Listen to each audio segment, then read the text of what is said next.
Save over 200 calories with this cozy apple bread. When we hear dessert or bread, it often comes with guilt. But if you use wholesome ingredients and skip the excess sugar and fat, it can be both delicious and good for your health and weight goals.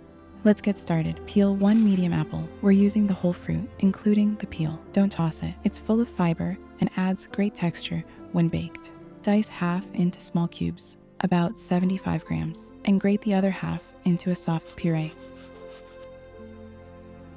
Now mix the dry ingredients: whole grain rye flour, cinnamon, vanilla powder, baking soda, and stevia powder. Then add salt. If you're not a fan of stevia, feel free to use another sweetener, or add 1 tablespoon of sugar if you're okay with the extra carbs. In a separate bowl, whisk 1 large egg until frothy. Add Greek yogurt, fresh apple puree, and milk, regular or plant-based.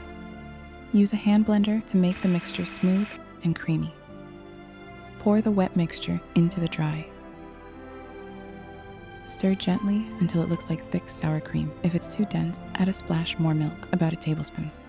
Fold in the diced apples, and then finely slice the apple peel and mix that in too. It gives a lovely structure and an extra fiber boost. Pour the batter into a parchment-lined baking dish.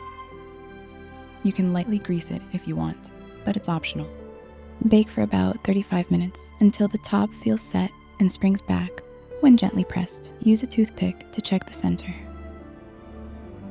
Let it cool completely before removing from the pan or decorating. While it cools, make a quick topping. Mix 50 grams of soft cottage cheese with a teaspoon of honey, half a teaspoon of vanilla powder, and a pinch of salt.